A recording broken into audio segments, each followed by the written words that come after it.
makes a movie is the editing.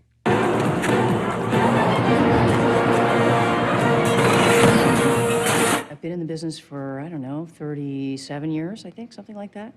And I did not really realize what editing was until I was in the editing room myself. There's magic to editing. Magic is a discovery of something new that wasn't intended, that works for the movie. Once you start to realize that film is the sum of editing, then editing is the thing you're always looking at.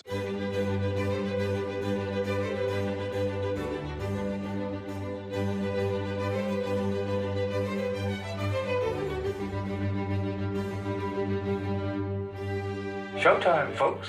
I think great editing skill will protect a director from suicide.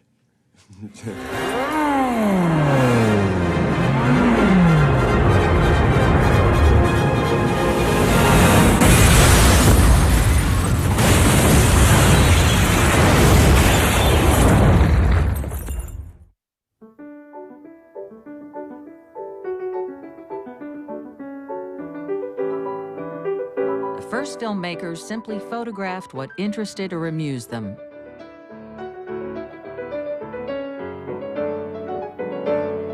They held a shot until they got bored, or the film ran out. The fathers of cinema, Edison in the United States and the Lumiere brothers in France, were very pessimistic about the future of cinema. There was probably a worldwide interest in seeing these images move, but once you'd seen somebody playing a joke with a hose, why pay money to see something that you can see for real out in the street? In fact, Auguste Lumiere went as far as to say that cinema was an invention without a future. But Edwin Porter, one of Thomas Edison's employees, proved him wrong. Porter discovered that cutting separate shots together could create a story. Edwin S. Porter really was the one with the Life of the American Fireman, I think, that started intercutting and creating an emotional impact in the audience by intercutting two shots that are not related to each other. One scene is going on at one place, basically the firemen rushing to a fire with their horse-drawn wagons, and the other scene is the fire, miles away. You intercut the two, and you understand psychologically and emotionally that these people's lives are in danger, and these people are coming to rescue them, and you're rooting all of a sudden for that to happen, and you're hoping they save the people.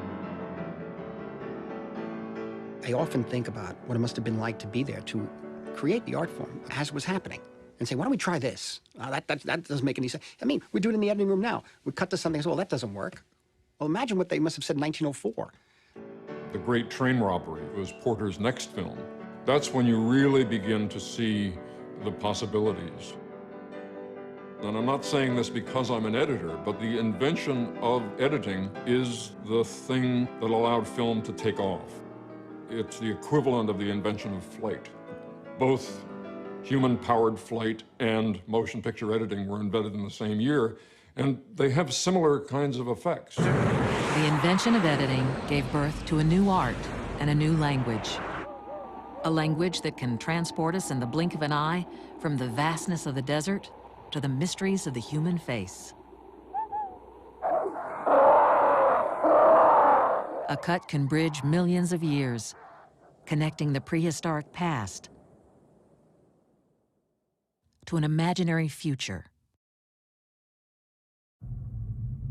Editing can slow down time or speed it up. The timing of a cut can startle audiences. I'm cleaning out a crooked laundry, see? Little do Or I know amuse it, them. But there's a dope fiend with a long knife trailing after me. I'm in great danger.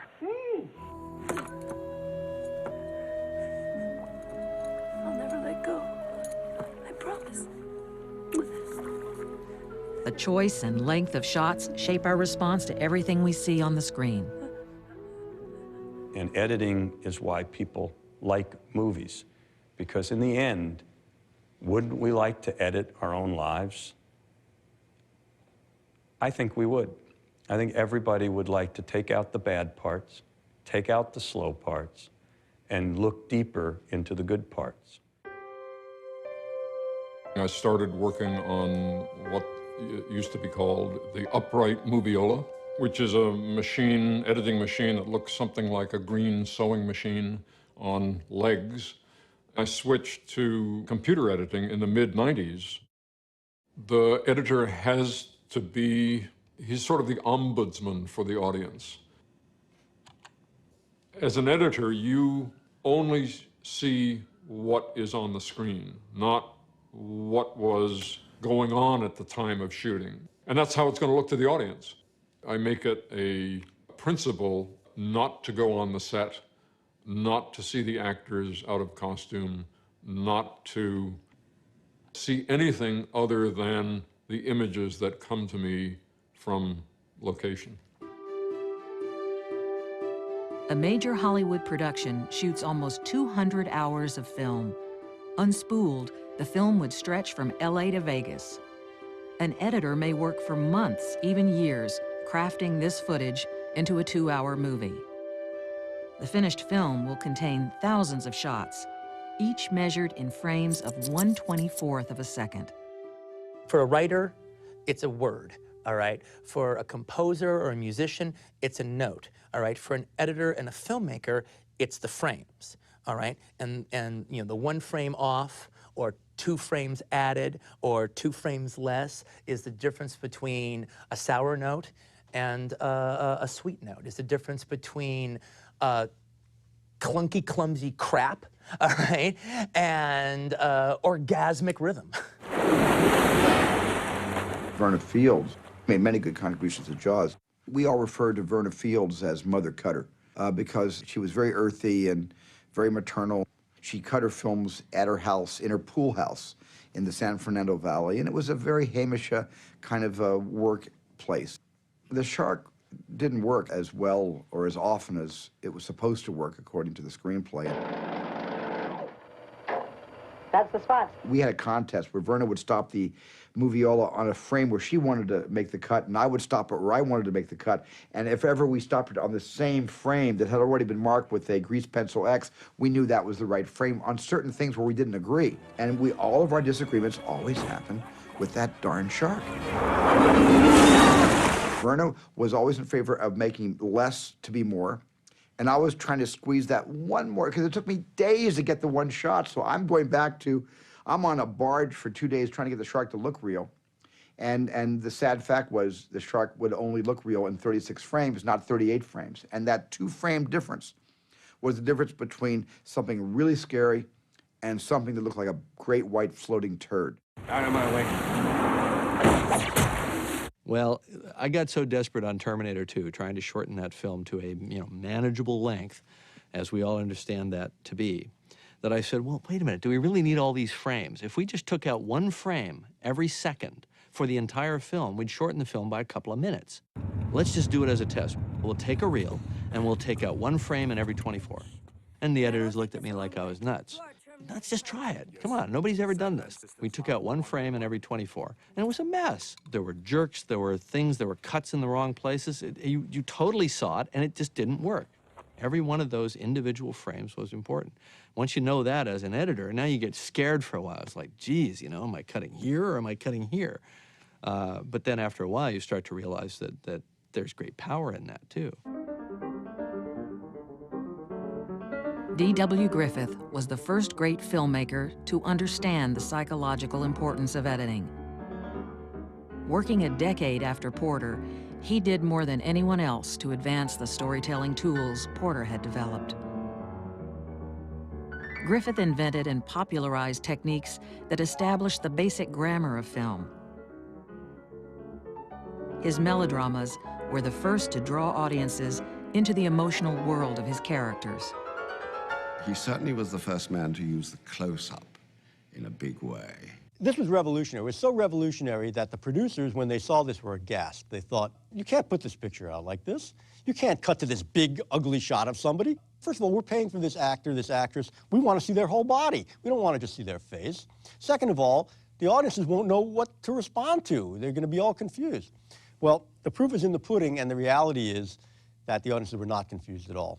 Griffith brought it together in one magnificent film, Birth of a Nation, and we saw the accumulation of sort of 10 years of editing knowledge put into a movie. And all of a sudden, you had not only had close-ups, but you had flashbacks, parallel action, and you had all sorts of things that he used to make the audience, his attention focused on a certain part of the frame. D.W. Griffith established the tenets of classical film editing. And classical film editing relied on the concept of the invisible cut, in which action would always be continuous and fluid and moving. The goal was to mask the cut so the audience wouldn't notice and could forget that they were watching a movie. Let's take another look.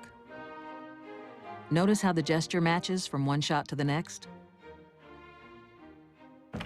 Griffith's seamless editing is still practiced today and was the dominant editing style in Hollywood movies for decades. At last. Look again. The cut is so smooth that it's barely noticeable. It's all foretelling the story. And all you want to do is get the person emotionally invested in the story. So it becomes this invisible craft. We call it the invisible art. And indeed, it is. I mean, the more invisible we are, the better we're doing our job. Unfortunately, the invisible style of editing kept editors invisible and unappreciated as well. For years, they have been the best-kept secret of the movies. The first cutters were considered hands for hire rather than creative partners in the filmmaking process. They looked at the images by holding the film up to the light. Then they would check their work by running it through a projector and making the necessary adjustments. Griffith's main cutter was Jimmy Edward Smith, who virtually lived with him at the studio, where they worked far into the night, running the film shot during the day. Later, Smith's wife Rose joined the editing team. The Smiths married during the cutting of Intolerance. For their honeymoon, Griffith allowed them the weekend off. Lights! Needs about 20 minutes out of it. The Kazan film, The Last Tycoon, had a wonderful scene. It was obviously the story of Irving Thalberg. And I always took that as a wonderful metaphor about the editing process, that it's silent, it's anonymous. What's that, are you asleep? Jesus. Goddamn movie even puts the editor to sleep. He's not asleep, Mr. Brady. What do you mean he's not asleep? He's dead, Mr. Brady. Dead? What do you mean he's dead? He must have died during He's dead. We were just watching the rough cut. Jesus, I didn't hear anything. Did you hear anything? Not a thing. Eddie, you probably didn't want to disturb the screening, Mr. Brady. Today, not only is the editor still alive, but he has become the director's key collaborator. No other crew member spends as much time working alone with the director. Finding the relationship with the editor is like trying to decide whether or not to get married. Because if the marriage isn't a good one, it's going to be a sticky divorce. When I was doing my first movie, the only thing I knew is I wanted a female editor, because I just felt a female editor would be more nurturing to the movie and to me. I wouldn't try to be winning their way just to win their way, all right? They wouldn't be trying to shove their agenda or win their battles with me. They would be nurturing me through this process. Come here! Kill me, man! I fucking got that! Hey! I think editors play a big role with directors in giving them support, making them feel like they can look at something that may have trouble or problems and be comfortable enough so that they can approach those problems. Hi, Vincent. I'm getting dressed. In the beginning, he really doesn't guide me. And then I put together what I think he wants. And pretty much we've worked together so long I can judge what he would want. The fuck is this place? This is Jack Rabbit Slims. An Elvis man should love it. Come on, man, let's go get a steak. You can get a steak here, Daddy-O. Don't be a... Oh, after you, kitty cat. Initially, I had it like really long. It was like a date in real time, all right? And it was sort of like Sally's job to kind of like, you know, little by little convince me to bring it down and bring it down and bring it down. And it still could be funny. You would still have what I'm talking about, but maybe it wouldn't be so painful.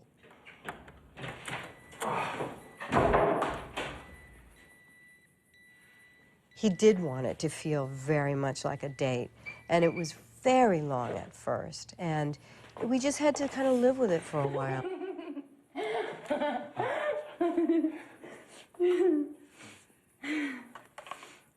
Just like, you know, letting me live with it long enough so I could eventually, okay, I've had it enough, I've seen that enough, okay, maybe now I can lose this part. Okay, so now it was like here and now it's like here. Finally, we'd bring it down, and then I kind of brought it too far down, and then he said, we got to bring it back out. That's it. No more, no more, no more, no more. This is not a video. We do that for 8 months, so intense. I see him more than my husband. And sometimes I, you know, get annoyed with her for not reading my mind 100%. I mean, all right, you know, it's not good enough that she reads it 80% of the time, all right?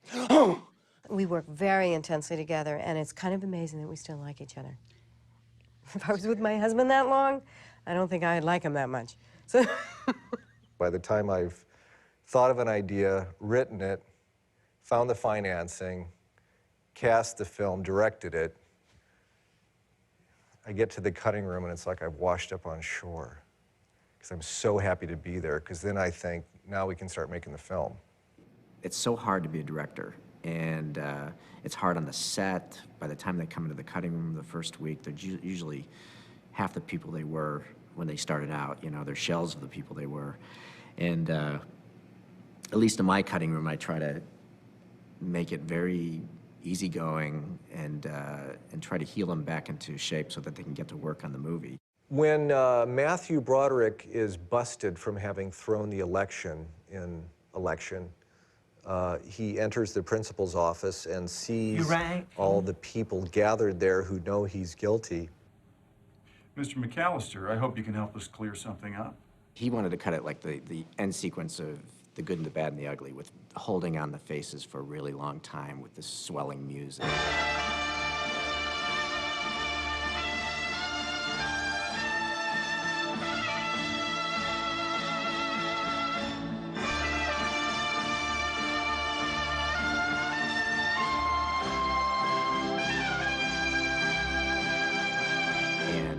I was like, no, let's cut it really fast and build to a climax. And I didn't want to do that. I thought it was cheesy and would call too much attention to itself. And he just wouldn't want to do it. He wouldn't want to put it in the movie like that. So finally I said, I'll pay you $25. And I said, no, let's not do that. I go, okay, 50. And I said, no. He's like, no. And I said, 75. So he even gave me an invoice, and it says I owe him $75. So I paid him $75 to cut it in, and that's how it is now.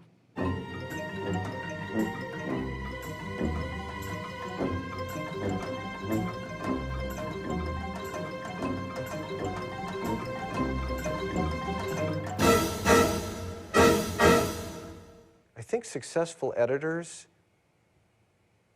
are really sly politicians.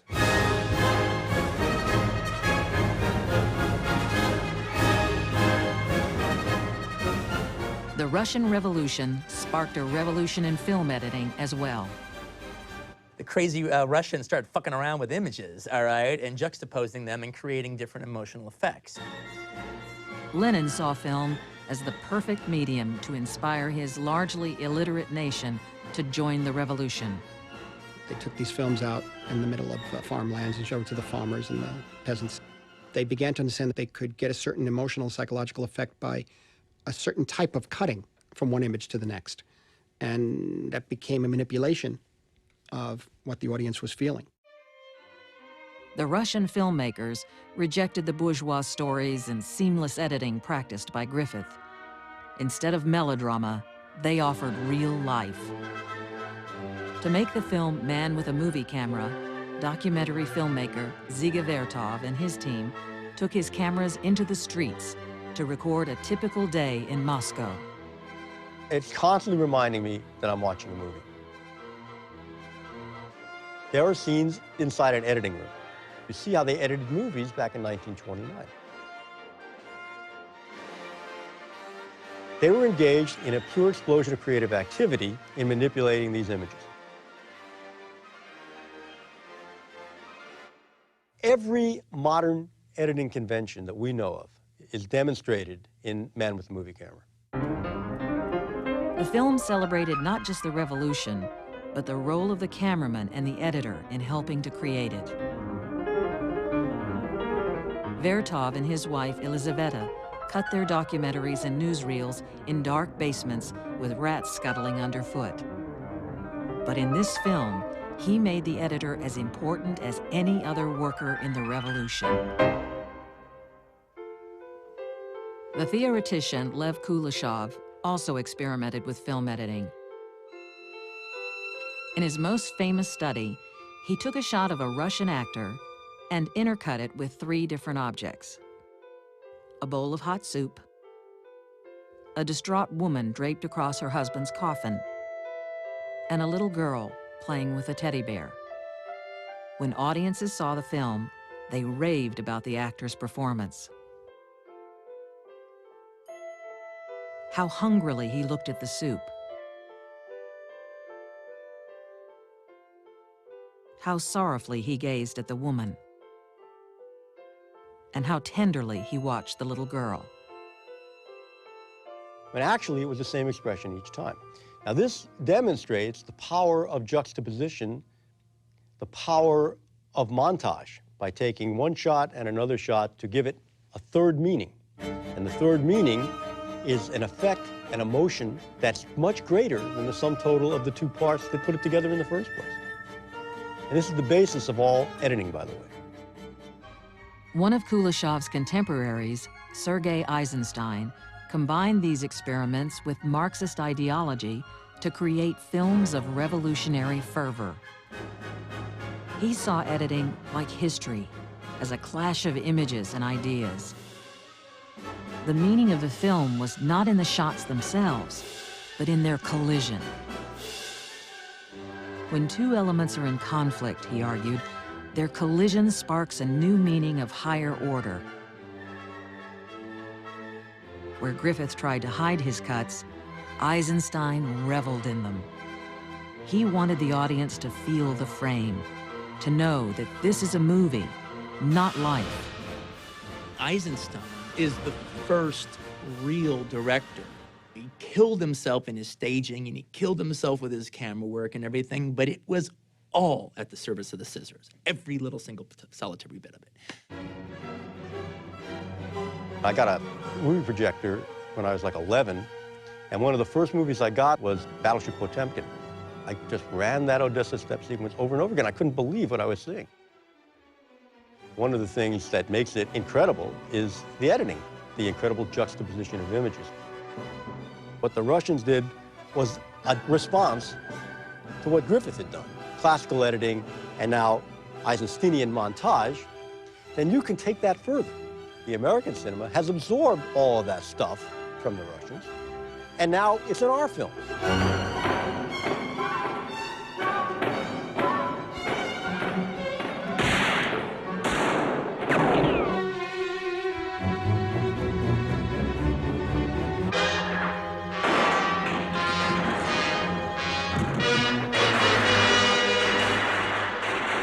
The fact is that many of these techniques have been appropriated into what we do every day as editors, right here in Hollywood, California, making action pictures, because we are also trying to get a response from the audience. We are also trying to get them to rise out of their seats, rise out of their complacency, but not necessarily for revolutionary purposes, but just to really have a great time in the movies. Editing techniques the Soviets used to convert their population to communism now drive Hollywood's action blockbusters. Where's the shot? What shot? Who got the shot? Which shot is that? The money shot! Bus driver's head, the brains on the window shot, the viscera on the visor shot. Davis, we thought we'd show it to you like this, you know, without all the... Put it back. Don't show me anything. You don't need it, but you're not even giving it a chance. How's the rearview mirror gag supposed to work without it? Am I the only one here who respects the writing?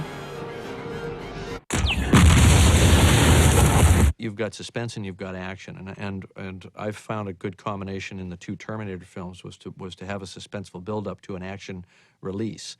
In Terminator 2, you have a slow, tense build-up of these characters moving around, closing in on the young John Connor, and then he sees the Terminator for the first time, and it's all in slow motion. And I like to use the slow motion in the build-up, where it has this kind of protracted, dreamlike or nightmarish quality, and then there's a cathartic break, and then it kicks into gear. Get down.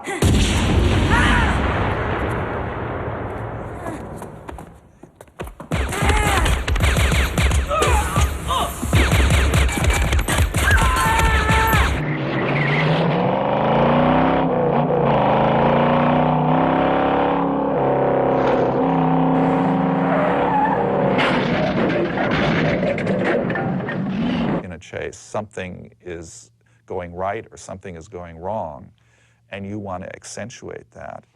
Rhythm is one of the ways you do that. You also want to create peaks and valleys in terms of rhythm. Chases are a wonderful thing to work on as an editor. I wouldn't want to do them as a steady diet, but every now and then it's great fun.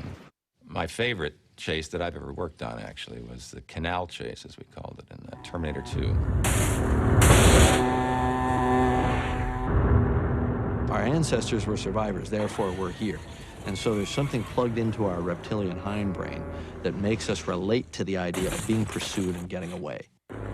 So we get to go through these kind of cathartic simulator runs when we watch a movie, and we get to experience that heart-pounding fear of being chased.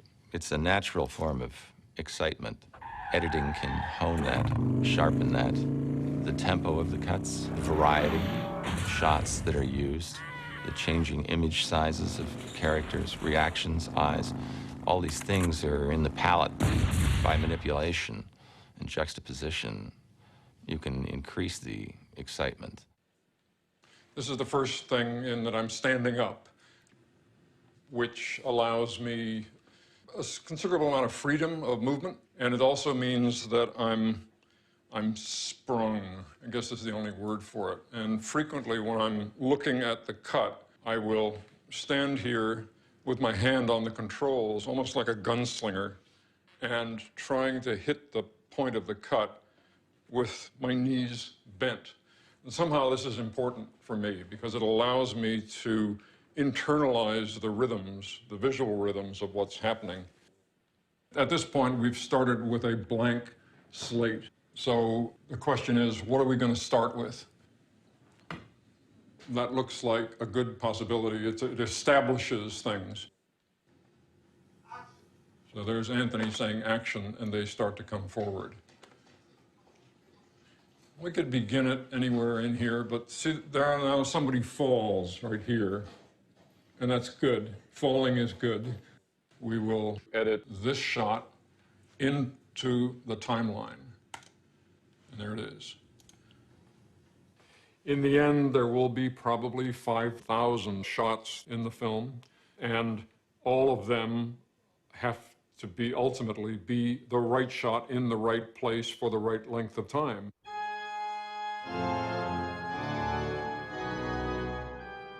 When I was watching Nosferatu when I was a kid, our main guy is up in the castle, and night has fallen, and we're very suspicious something's about to happen, and we see Nosferatu down the hall.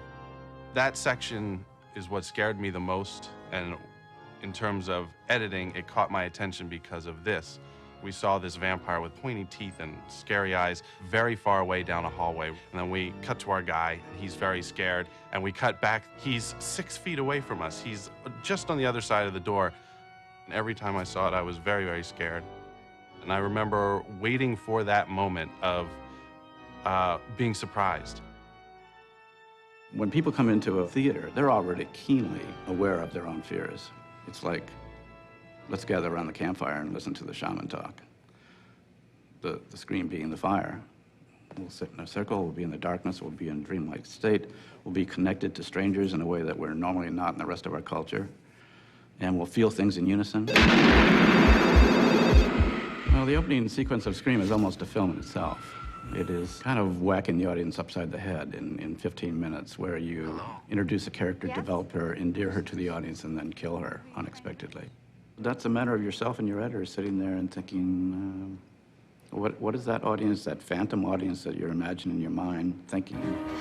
It's all judgment calls. It's all about rhythm. It's all about getting that part of it right so that there's no moment where they feel quite easy, no moment where they feel they can know exactly what's coming next.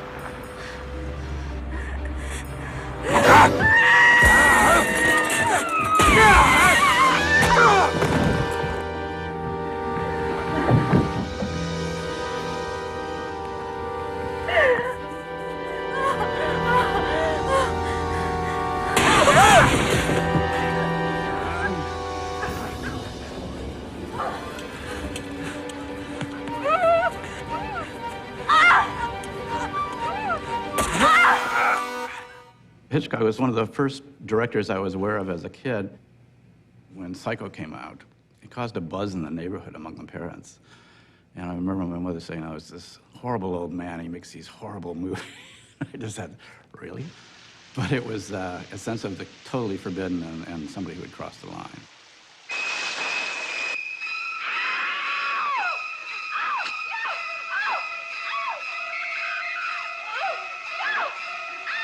So later when I saw his films, it was a kind of delight of seeing this kind of savage wit, if you will, that beneath in Hitchcock's case, especially the very urbane, sophisticated, civilized veneer was this kind of feral, quick animal that knew exactly where the jugular was and kind of delighted in the taste of the blood.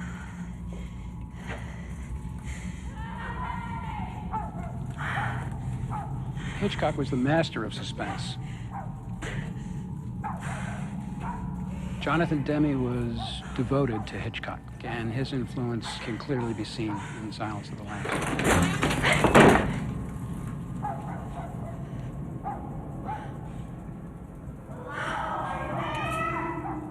Suspense is really an expression of fear. We can build that in our storytelling by withholding information. Frankly, it's a manipulation, but in using that manipulation, it also empowers the story. Not knowing where we're going to go next is the thing that human beings hate the most. We would all like to know where we're going, if it's going to be all right.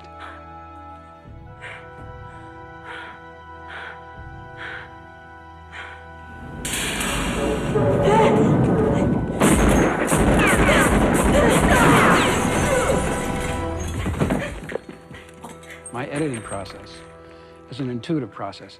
It's what feels truthful, it's what feels strong, and it's what works. Now, you hear this from a lot of editors. I mean, Dee Allen always used to say to me, I cut with my gut, and she's right.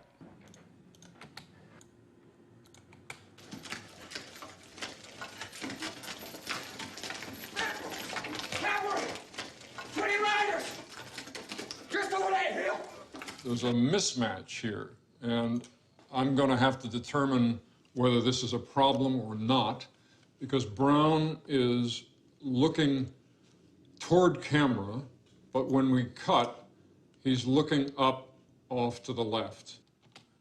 We can have Jeremy come in and cut so that Jeremy's head is masking Brown's head, so that the mismatch is not seen. And now I'm going to mark this frame, and I'm going to get rid of this area, which is 1, 2, 3 frames. And now I'm going to look at it in context and see how it looks. Good. You have to have the personality that enjoys that it's almost like making little pieces of jewelry, that patience of the individual shots and how they're crafted together. But at the same time, you have to have an appreciation for the larger picture and how these shots fit into the larger picture. of the scene, and then how the scene fits into the larger picture of the sequence, and how the sequence fits together with the larger picture of the whole work, and then how the work fits together with society. So it's a boxes within boxes within boxes. In the 1930s, movies became an even bigger business. The movie studios introduced sound films and radically reshaped movie making. Hollywood retooled itself on the model of the factory assembly line. The studios cranked out movies with almost the same speed that Henry Ford mass-produced cars.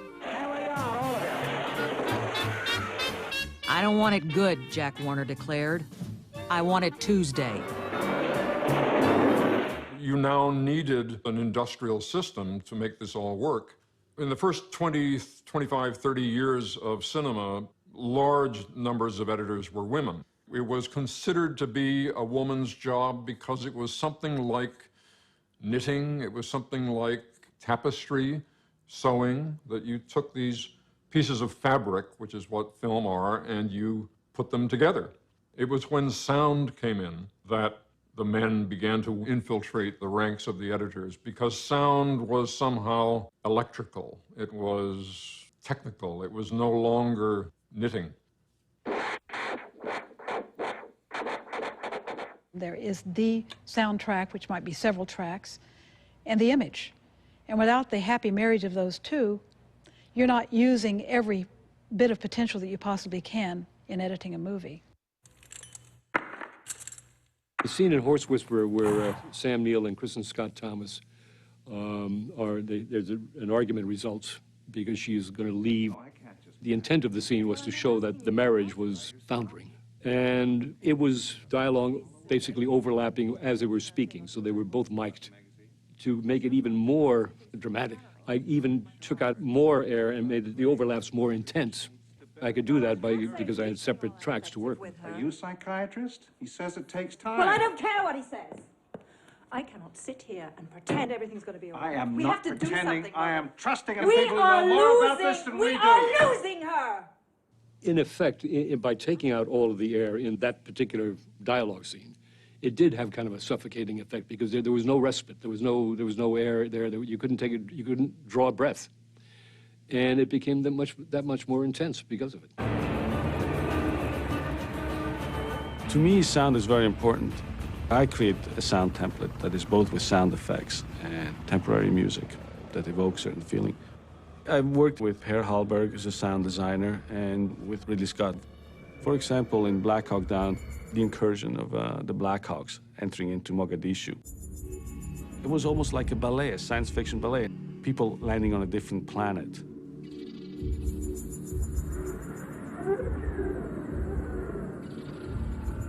I was not interested in hearing all the helicopters, only music, showing it from a subjective point of view. So this idea of science fiction, when I was putting the scene together, just inspired me to use almost no sound. I remember that the real Black Hawk pilots wanted to see the footage. So one day I just showed them an assembly. They were really moved. One guy, almost tear in his eyes, says, "Man, I don't know, this looks great. I got goosebumps." These were the guys that were there, you know, and it felt real to them.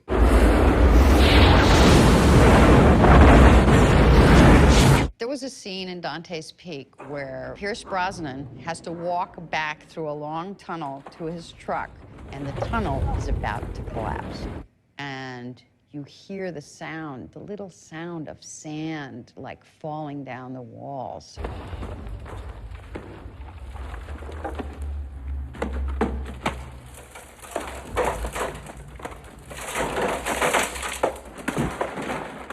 So at one point, the music editor asked me for the scene, and she proceeded to put music on it. And I looked at it, and I said, oh, that doesn't work at all.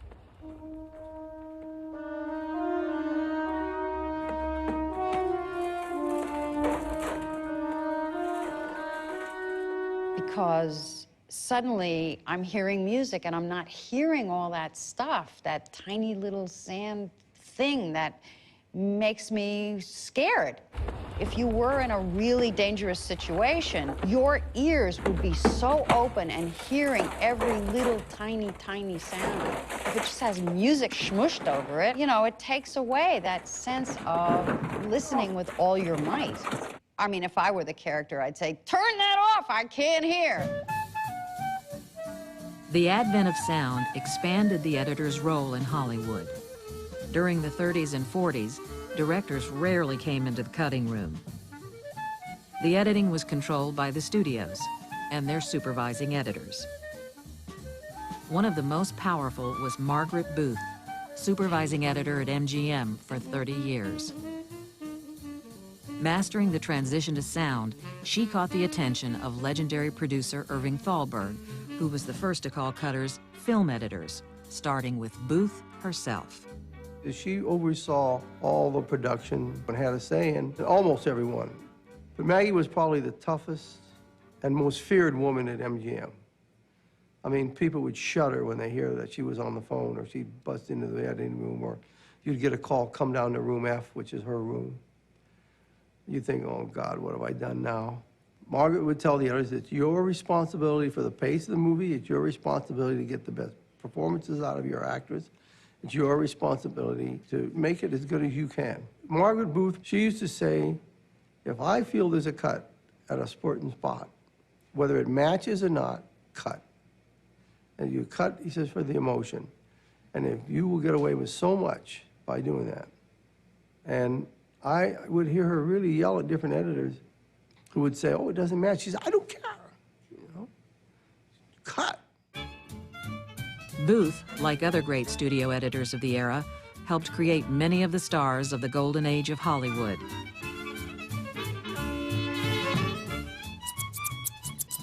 Editors today are still doing the same. We totally control the performance of an actor in the cutting room, actually. A lot of them won't admit that. Most actors learn very early on that the editor is the one to make friends with, because their performance depends a great deal on the editor and the taste and the talent of the editor. We'll see dailies, and take 5 is spectacular. It is great. But there's also something wonderful in take 7 and take 4 and take 3.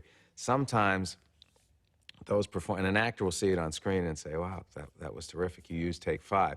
They don't know, they don't realize that you are borrowing from every single performance. And the editor is the person who's responsible for finding those moments in each performance. You talk about basic instinct. I think to a large degree the great performance that Sharon is giving there is also constructed by Frank. He spent an enormous amount of time in selecting every part of every take that he felt was important. In cutting the interrogation sequence, using the basic scenes that were back and forth from the dialogue, the scene would be fairly dull. What are you gonna do? I had to create her looks and his looks.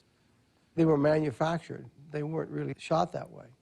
I would take a piece of Michael looking at her from a different part of the scene and a piece of her looking at him from a different part of the scene.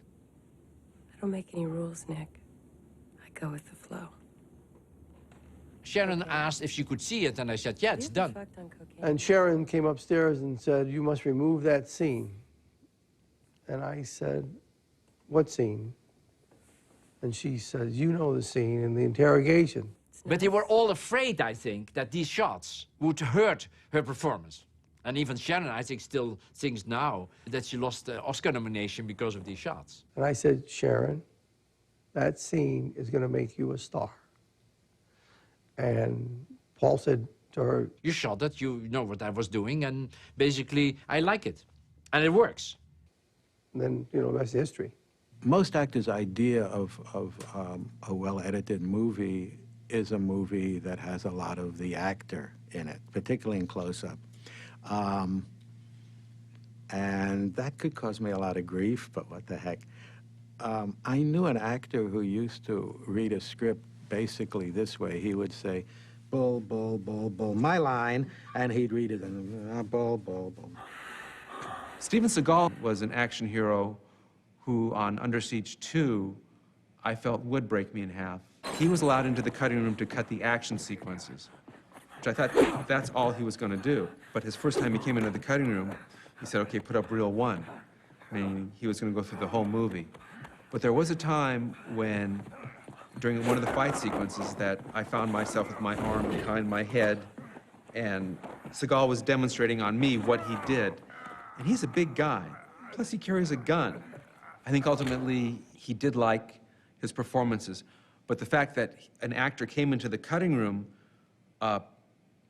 created a antagonistic relationship with the director, and as editor, I was caught in the middle. I have a friend who did a picture where there was a comedian in the film who had final cut over only his scenes. And he had decided recently that he didn't want to be a knockabout comedian anymore. He wanted to be a Cary Grant-style comedian. So he came into the editing room and cut out all of the pratfalls and all of the physical shtick that he had done in the picture, which obviously didn't help the movie any. I have never let an actor into the editing room to have feedback. I think, in general, this is how I feel as an actor. Even though I love the cutting room and nothing would make me happier than to sit there and watch them do their stuff, I feel it's inappropriate. I feel like that's the time for the director to have with the editor.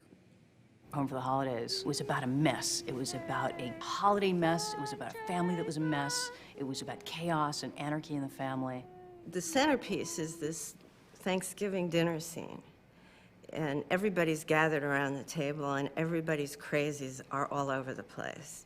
Jodie Foster, of course, attracted the most wonderful bunch of actors who, just working with her, they left their ego on the doorstep. Nothing makes us happier than to walk into a scene where there's 6 different actors. They all have different styles of performance, maybe even different pacing, and somehow figure out a way to weave them all together. Lindsay and I will sit there and say, what do you think she's thinking right now? Do you think she's thinking, how do I get the hell out of here? Or do you think she's thinking, I really like this guy and I'm kind of attracted to him? We'd get so into very obscure behavior. We'd see the deep meaning the actor had brought to the character in terms of whether they picked up their fork before or after the spoon was picked up. Now, what did that mean? And of course, each little meaningless gesture adds up to a full performance. When I got the dailies, I assumed that everything she shot were things she intended to be on the screen. And I enjoy the challenge of that, of just trying to use everything. At one point, a turkey gets pushed and splashes on someone. And every time we looked at it, we would try a different way. Now, you can have the guy who's doing it on his close-up and then have the turkey splash. Or the turkey splash, you see the reaction shot. You can go a billion ways. That's one of the things that I love about Lindsay, is that she's one of these people who really always, she really sees that there's a beautiful and sunny place out there. If we could just get to it, it's there somewhere. There are periods within the editorial process that I will hand it over, not only to my editor, but at times to my lead actor.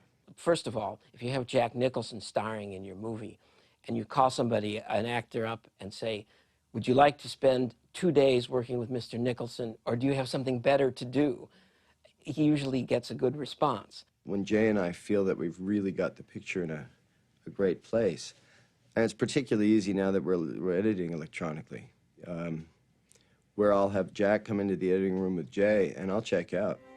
And he'll bring Jack in and run the movie, even run outtakes, and talk about if there's a take that we didn't use, he did something interesting that he remembered, why didn't we use it? What Nicholson did at the end was a Nicholsonian construct, the disjointed nature of the cuttings on purpose. You imagine this guy who's taken the only love that had been possible in his life and squandered it for what was his own personal obsession. If you've written it smartly, you have a smart actor playing it. And that actor, when it's Jack Nicholson, can be very helpful in the cutting room, too.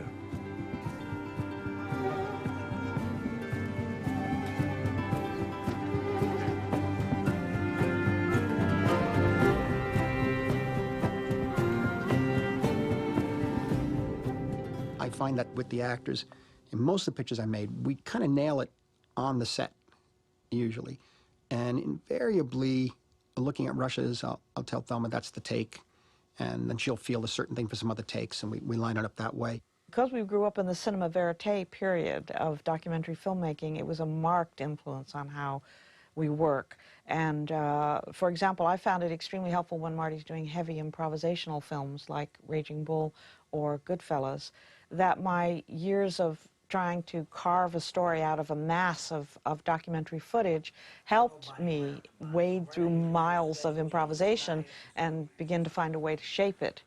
Of course, in a film like Raging Bull, De Niro and Joe Pesci were remarkable to watch, kicking off each other. I wanted to have a very open, honest approach to the imagery and the story in the scenes that were not in the ring in Raging Bull, and that came a lot from a kind of wiping away of all technique that I had thought about before and going back to sort of an impact that I had when I was about 5 or 6 years old, having seen Italian neorealist films on TV, Paisa and Open City and Bicycle Thief. Oh, you're supposed to be a manager. You're supposed to know what you're doing. I did just what I wanted to do. That's what I'm worried about. You did it. You want a title shot?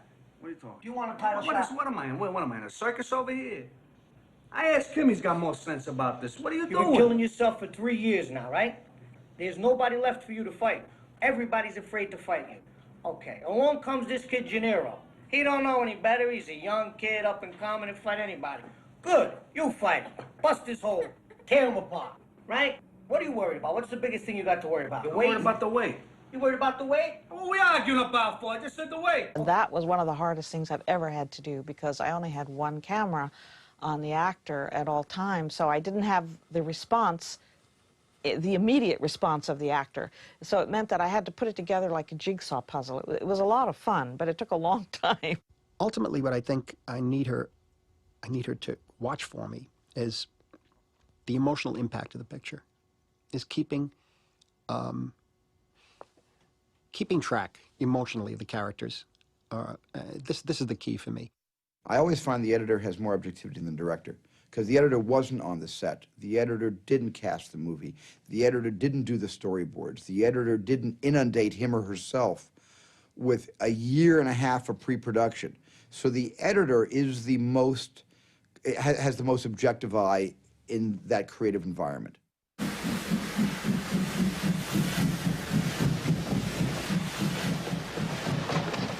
remember one night, I go over to Steven's house in Poland. I said, Steve, I want to run this scene for you. And he says, okay, and I run the scene. He looks at me. He says, I'll see you in the morning. He walked out. He was so emotionally involved with the scene. He couldn't believe that he shot it. It was so real. We were all terribly affected by the film. There's something inside that takes over. When it's very emotional, when there are problems in people's lives, something emotional takes over that's beyond your conscious mind. And it seemed like an extreme example, but when you're editing that kind of film, you have to disassociate. You have to see each thing as a scene, and you build the scene and do the best you can with each scene. And then when it melds together, that's when you get the full force. I think the scene in Schindler's List really illustrates the importance of emotion through film editing. It's the scene where they have a drink together, the first drink they've shared, because Stern has refused to drink with Schindler until this moment. There is just a pacing that is so emotional for me, so profoundly, deeply felt. Someday, this is all going to end, you know. I was going to say we'll have a drink then.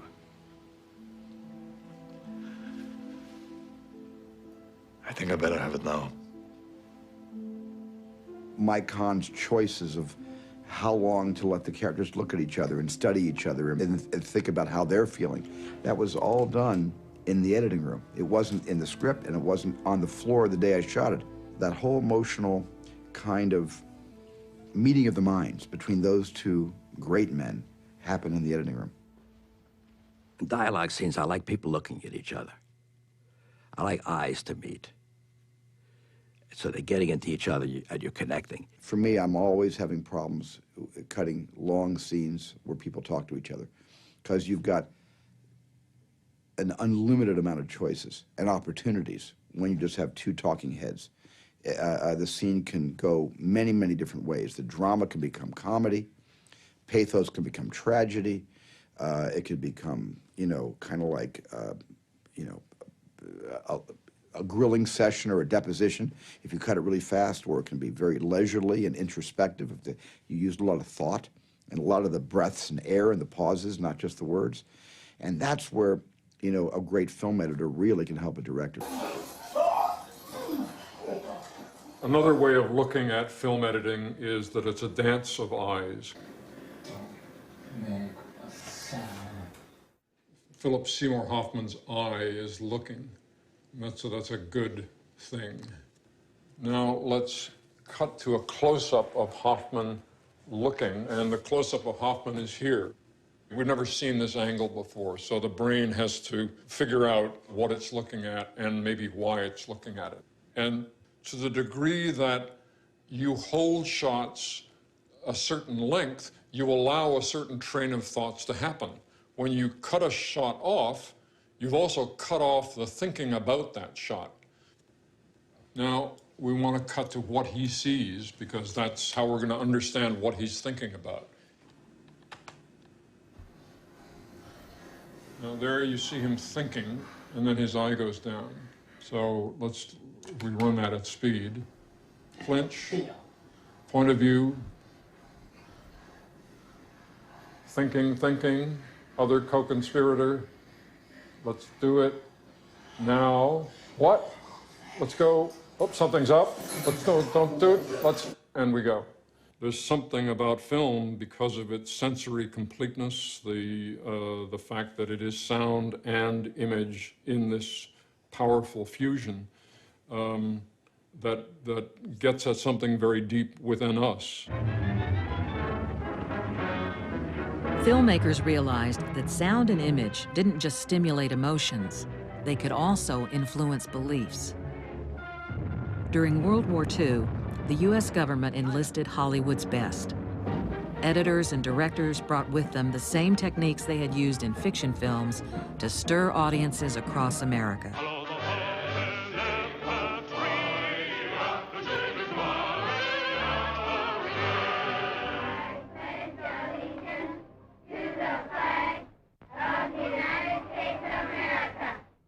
The Hollywood recruits applied their skill to American propaganda films, such as Why We Fight. Both German and American political leaders recognized how powerfully sound and picture can manipulate audiences. One of the most infamous examples of film used for political propaganda was Triumph of the Will. Director Leni Riefenstahl used sound, music, and masterful editing to make Adolf Hitler into a god. In uns marschiert Deutschland und hinter uns kommt Deutschland. When the Allies went to war against Germany, British editor Charles Ridley re-edited the same footage to turn Hitler into a fool.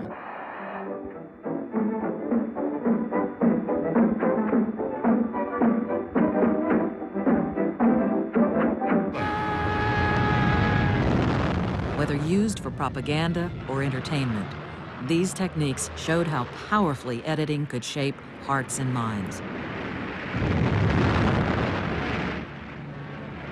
I had seen the German propaganda in Holland when we were occupied. The methodology of the whole thing is, of course, to show only one side of reality. Young people from all over the globe are joining up to fight for the future. I'm doing my part.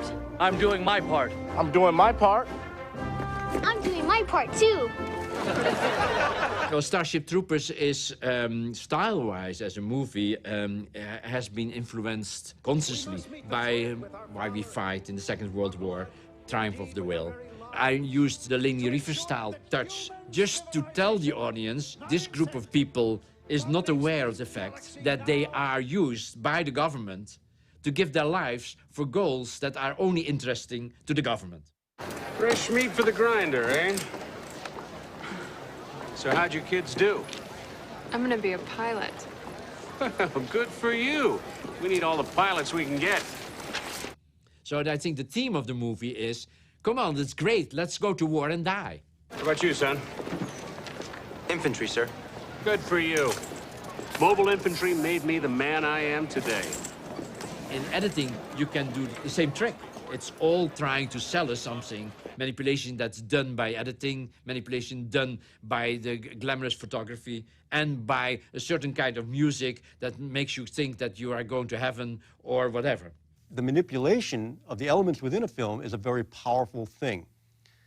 It's almost a sacred thing in a way, because you're creating effects, you're creating responses in the audience. Editing is manipulation. We're manipulating reality as the audience sees it, because you want the audience to respond in a certain way, whether it's a laugh or a sigh or a fright.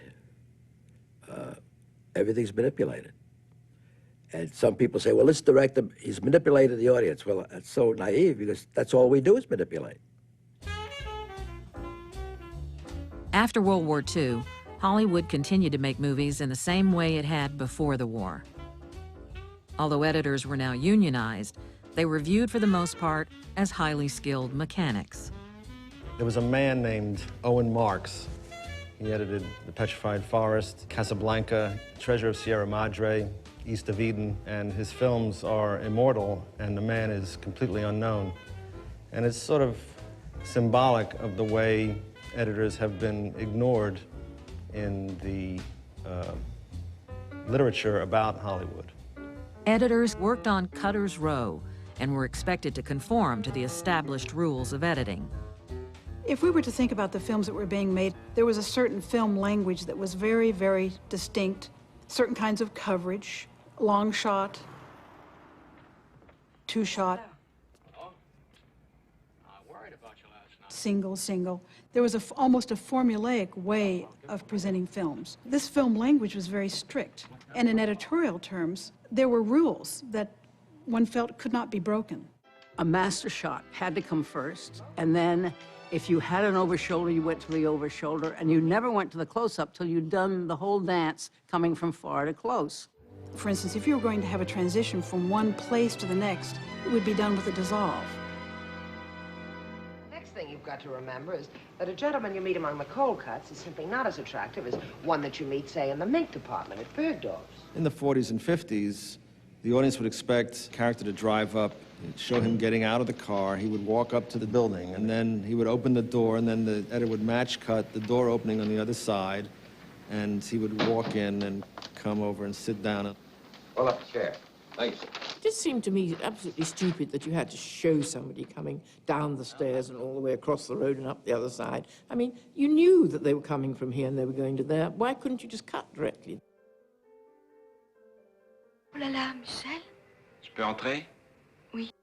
In France, a group of film critics turned directors also challenged the doctrine of invisible editing and launched a revolution among editors.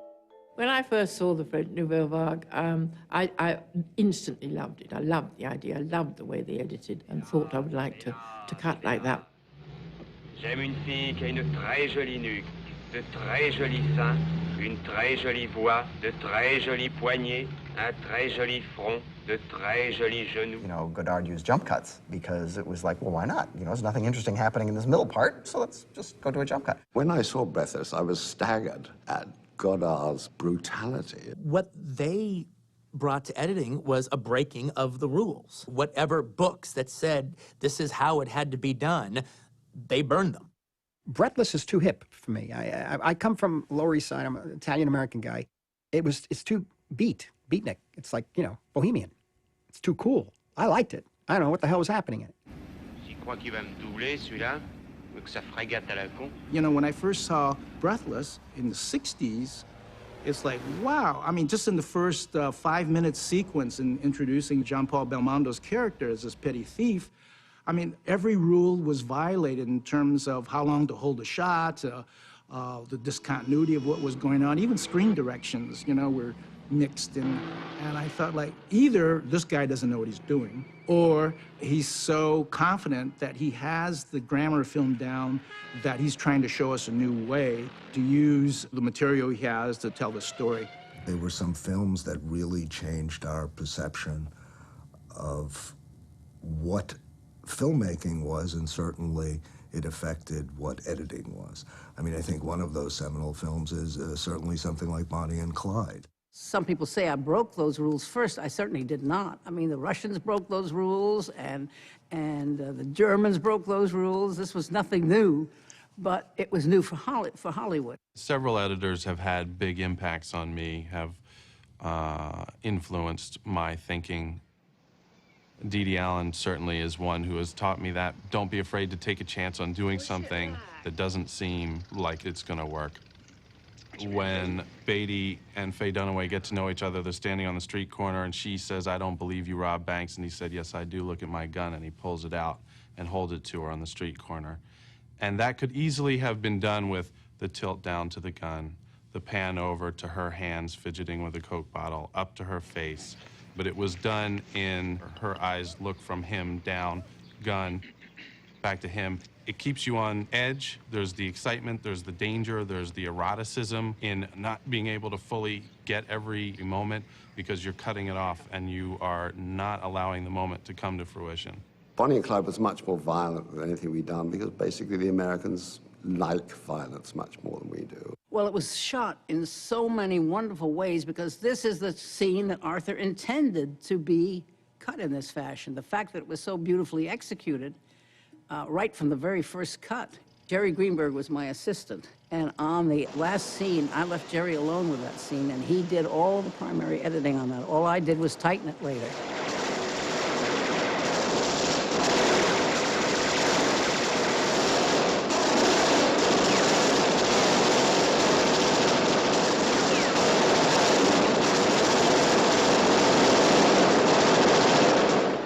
Again, one is not saying that this was the beginning of the American New Wave, because one is sure that there were smaller films before that. But this was the one that, like Birth of a Nation, which suddenly an audience noticed and said, wow. Bonnie and Clyde paved the way for films like Easy Rider. So I had only had one feature under my belt. We started on Easy Rider. I was editing while they were traveling. Footage was flowing in by the mile. It was great, it was exciting, it was totally different than anything I had been involved in. These transitions that everybody remembers going from one scene to the next, where it flashes forward to the scene, flashes back to the scene you're in. Dennis didn't want a straight cut. I didn't want dissolves. So we kept throwing it around, and it was Dennis who cooked the part of the idea, which was, what if we went and then came back? And I said, yeah, but let's do it 3 times. Then we finally arrived at the length, and each one is 6 frames. I said, now we can use this whenever we want to. Well, as it turned out, it started to become a device. And so we stopped doing that. I said, no, we aren't going to do that. We'll only use it in special places. Without giving anything away, everybody was stoned when they were shooting. I learned soon on that I could not be stoned and edit. While it was going on, I thought it was grand. Then I look at it when I was straight, and I say, this is awful. I got to throw it out and start all over. This film has become an icon. I'm grateful that I had something to do with it, because I had grown up in the 30s, 40s, and 50s with movies as they were then. And finally, we're going to run it for Columbia with Leo Jaffe, chairman of the board. It ended. There was this long pause. Leo finally stands up, and then he says, I don't know what the fuck this picture means, but I know we're going to make a fuck of a lot of money. One of the things you have to develop as an editor is a very strong intuition about where is their attention. And under most ordinary circumstances, you're carrying that attention around without doing violence to it. It's like a cup that you're full of liquid that you're carrying, and I don't want to spill anything. And as a result, people feel the invisibility of what you're doing. I often forget that what he actually does is assemble the film as in a technical way, because most of our discussion is about, well, why is it that we're not caring as much about this character now as we were 2 scenes ago? Why have we lost the thread of that character's development? Why does it feel like the end decelerates when, in fact, the cutting rhythm is faster? But a lot of what a director does is what the immune system of the organism does, which is to say, yes, that's good, I will allow this to come into the body, or no, that's a different blood type, I don't want that to come in. Walter's theories. I say every day Walter shares a theory with me. So they're going up, trying to get away from him before he catches them. Then the cavalry come around the corner.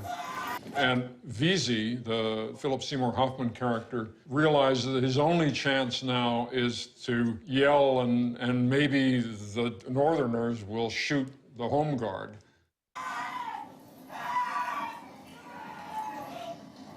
And Brown shoots him in the back, shoots one of the other guys, and they all roll down the hill. Then Brown gets shot. And the last image is of Inman, our hero, in this pile of bodies. We don't know whether he's dead or what.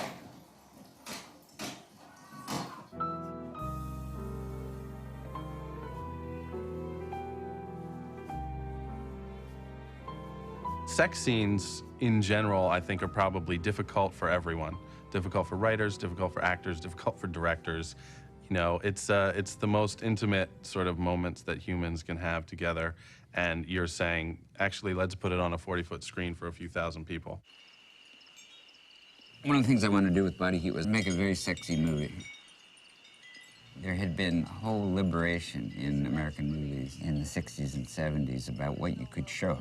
But as that freedom took over, it seemed to me that the movies had become less erotic. They had become much more explicit. Larry really wanted me to bring a woman's sensibility to the film, largely in having it be as implicit as possible as opposed to explicit. After all, eroticism is born out of what you can imagine as opposed to what you actually see. That's the difference between eroticism and pornography. You need not just this incredible technician, this artist, but you need a psychologist, someone who can handle you. Because a director in the quiet confines of that room is like he's like a caged animal.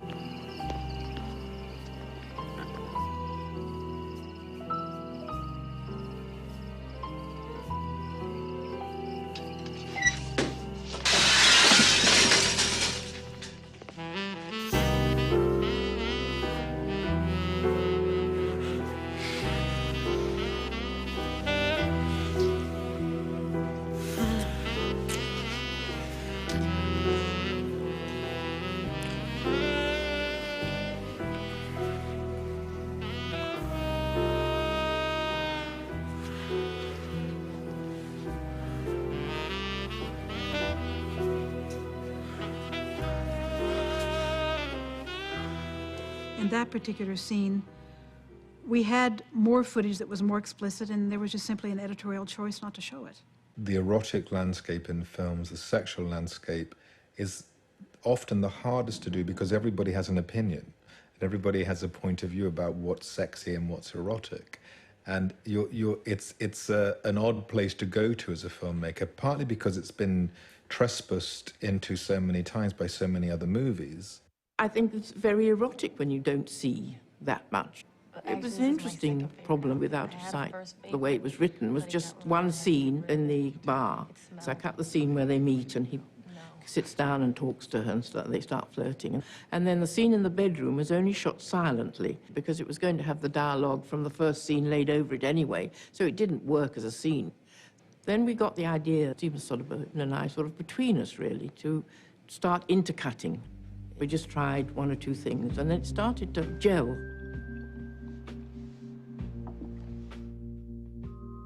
Flashing back, sometimes we flash forward.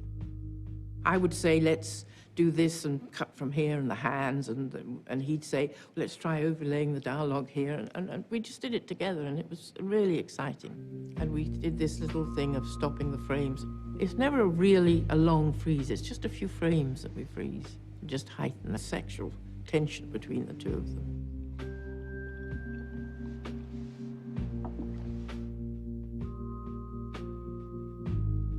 It tells a story.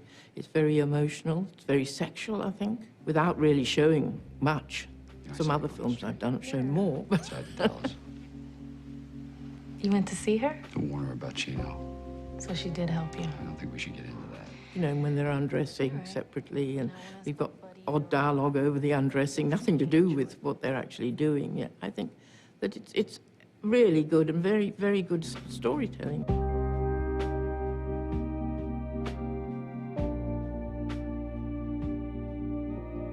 This kind of cutting in out of sight, and in movies like JFK, represents a further break from Griffith's classic style of seamless editing. Y'all gotta start thinking on a different level, like the CIA does. Where editors once labored to preserve the illusion of continuous time and space, they now fracture it at will, creating new possibilities for storytelling. Exactly what he said he was.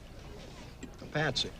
Oliver Stone is a very wonderful director for an editor because he gives the editor free rein. He says to the editor, play jazz. Just go free form.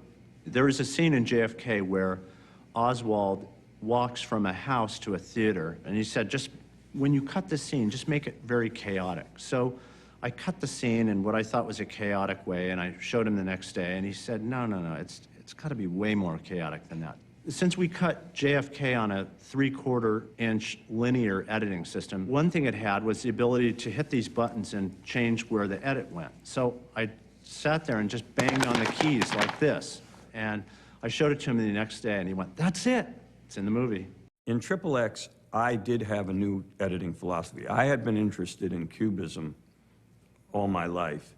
And one day, I was watching extreme sports videos. Somebody will do some amazing stunt, and they'll do it in reverse, and then they'll do it forward, and then they'll do it in reverse.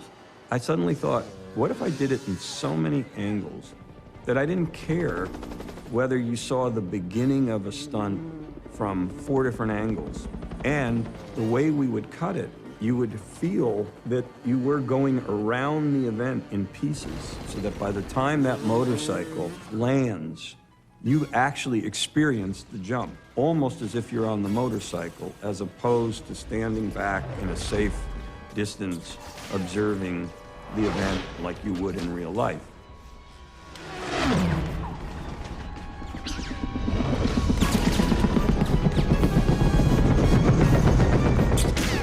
This is not real life. This is really relishing this action moment by making a cubist editing approach. Another change in editing is the accelerated pace of movies, a subject of controversy among filmmakers. An encounter with two swords 30 years ago would have been probably done in a master shot and a couple of exchanges. Today, that encounter could evolve into 200 shots. Split-second eye blink, a blade going into a chest, slight movement of a wrist. So the audience is taken right down into this roller coaster ride of minutiae, and that's what they want. Because kids today are raised on television and MTV and commercials, they not only can process information faster and understand what images mean, but that they demand it. I think the MTV generation in the 80s kind of created this style of editing. And Billy Weber and I on Top Gun, we were pushed in that direction. Jerry Bruckheimer and Don Simmons were very much in tune with their audiences. They felt that that was what the audiences liked, and I think they were proven right, given the box office on some of those early movies. And I mean, fast cutting was not invented now or with MTV. Just look at Lou Lombardo's work on The Wild Bunch.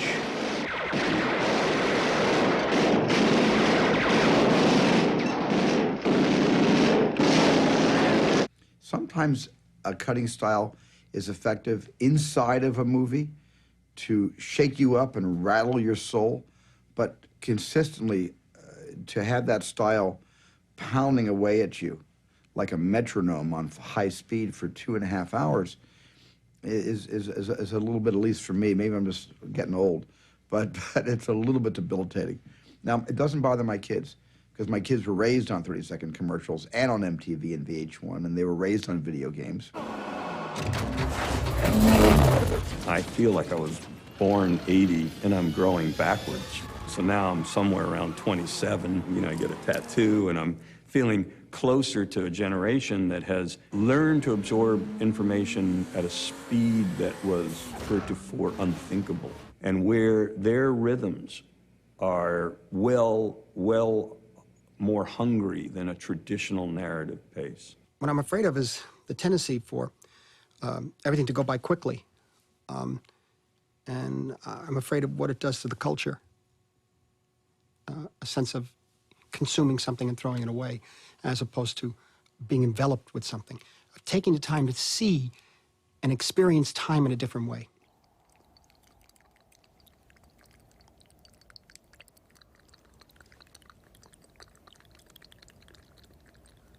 First, one understands that he causes much of his own suffering needlessly.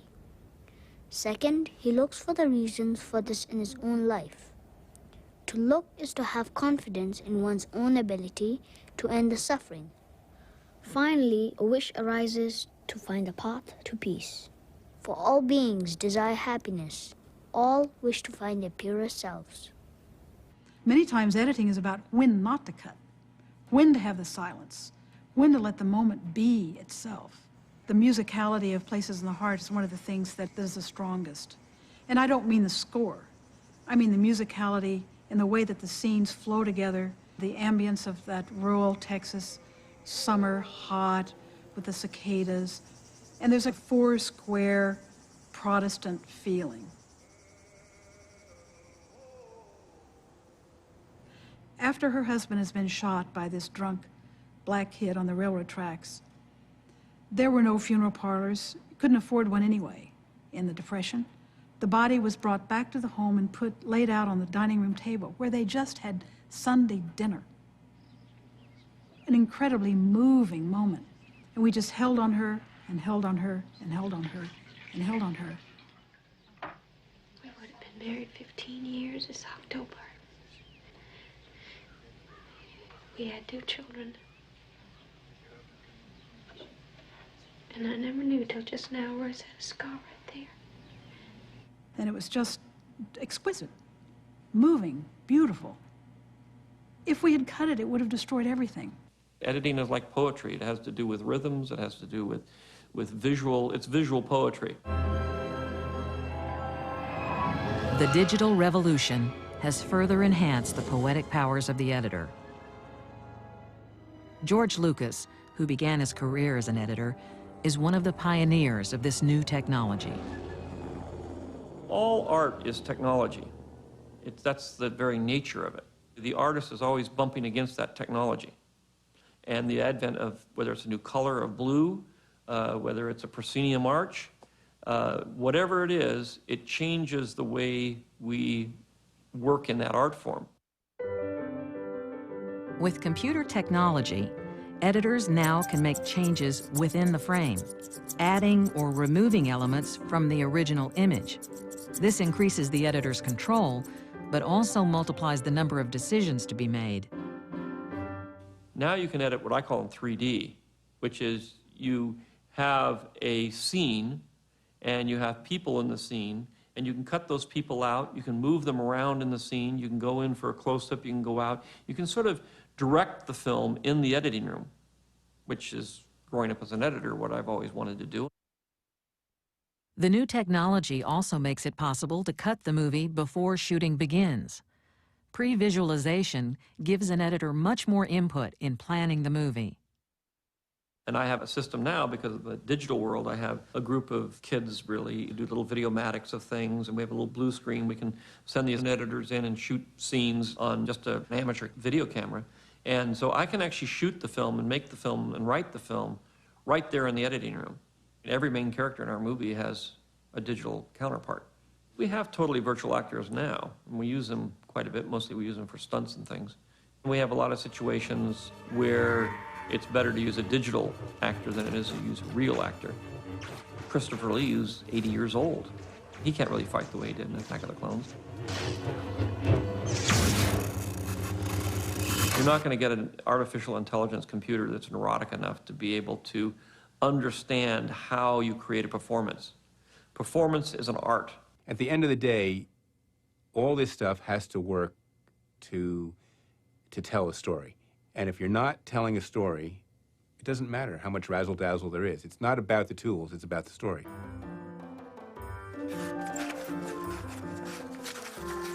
In many ways, we're the last storyteller. The movie has been written by the writer, and then it's directed, and then it comes to the last storytelling, which is in the editing process. The last draft of the screenplay is the first cut of the movie, and the final cut of the movie is the last draft of the script. An editor can take a sequence that a director shot and reconfigure it in such a way that it becomes a whole different sequence, which is much more beneficial to the movie. Bob Fosse referred to me as a collaborator on his movies, and I don't think there can be a greater compliment for an editor to be called a collaborator, to really to have that function. And now, a word about dykes. I like dykes. How could you say that? Lenny was a biographical film of the comedian Lenny Bruce, who was often arrested for taking language to the legal limits of where it could go in the late 50s. The most wonderful thing that happened in it was near the end of the production. We had to show the film to the producer. And the script for the film was the best script I ever read. But we were having a problem. We hated the ending. You're trying to stop the information. Hey, look, will you please remove this man from the courtroom? It was just not coming together. When Lenny is dragged out of the courtroom, his life is effectively over. Between that period and the time of his death, there were 20 minutes of material.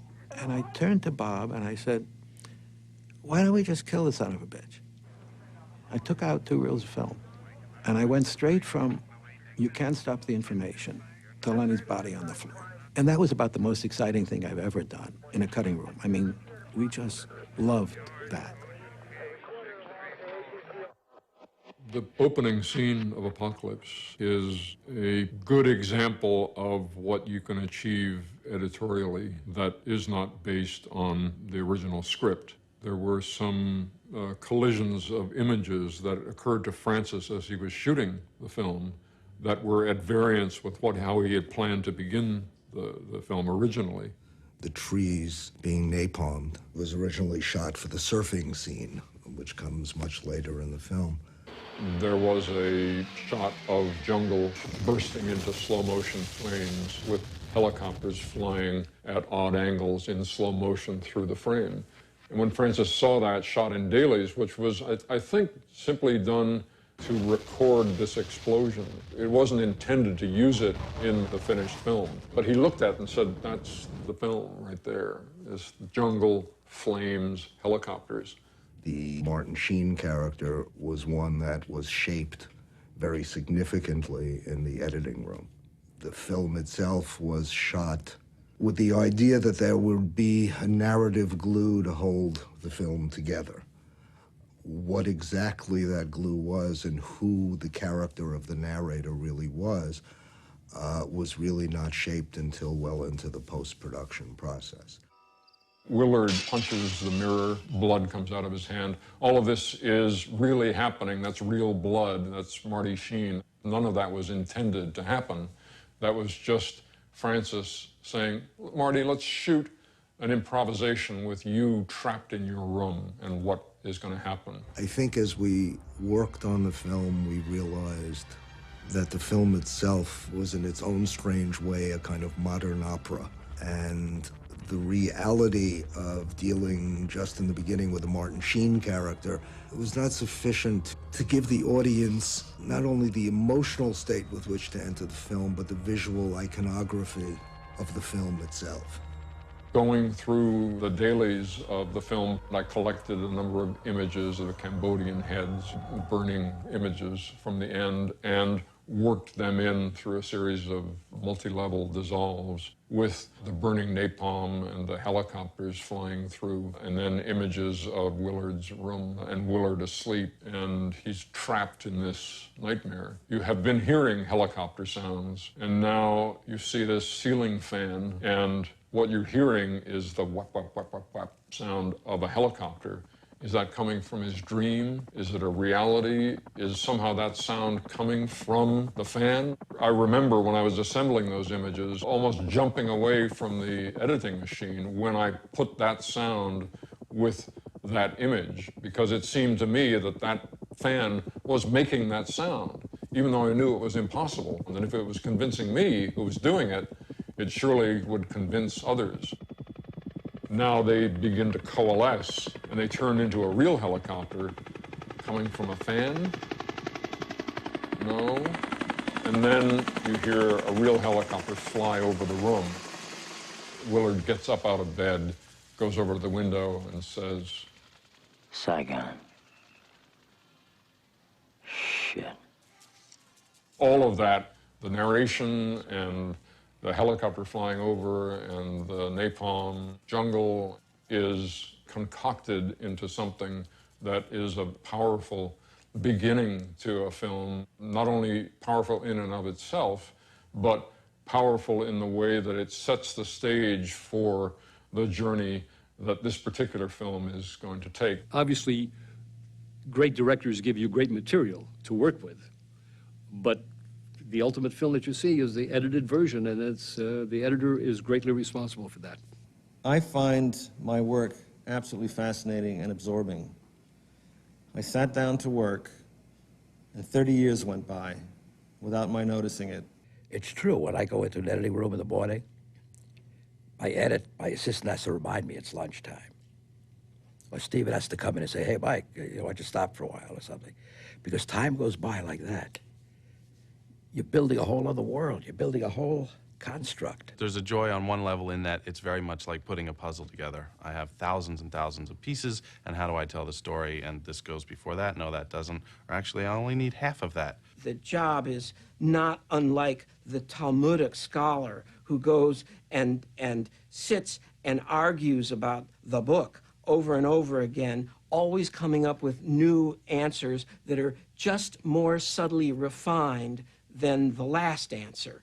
To sit in the theater at a preview and to hear an audience laugh at that moment when you expect to laugh and it comes back at you, or to hear an audience shuffling and crying because it's so sad and you expect that moment to really happen that way, that's so marvelous. It tells you what power we have. I believe in people's being able to learn, because otherwise, what's the point? We're all going to, be past one of these days. And how are we going to take this fantastic thing called film and motion pictures and storytelling unless we pass it on and teach people how to do it? In the century since Edwin Porter introduced editing, editors have emerged from their dimly lit back rooms. Once anonymous men and women, they have gradually become principal collaborators in the filmmaking process. The best-kept secret in the movies, the editor, is finally out. The Oscar goes to...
Thank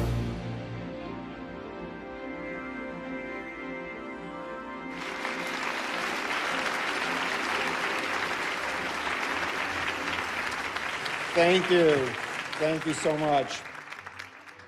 You know, Stephen gave me my, my first editorial advice. I don't know if you remember this or not, Stephen, but Stephen produced I Want to Hold Your Hand, my first movie, so I talked to him about a lot of things, but when it came to editing, he said, hey, Bob, real easy.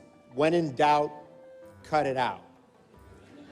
And, I've been saying that in the editing room, as you guys know, for all these years.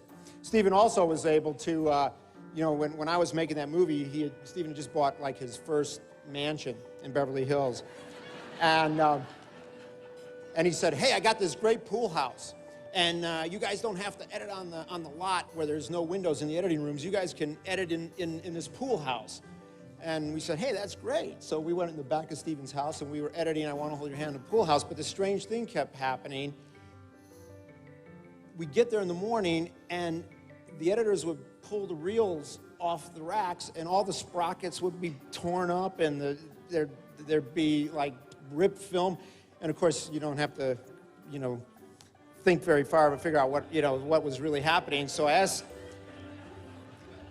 asked Stephen about it one day, and he said, well, sometimes I can't sleep, and so I thought I'd go up to the pool house and run a few reels. But what happens in any room? You sit around, you talk about girls, and you talk dirty, and you lie on the couch, and you enjoy yourself, and you eat chocolate bars. And like I said before, when somebody hears a director coming, you throw everything away, you stand up straight like you're working and you're doing everything. And that's what editors do.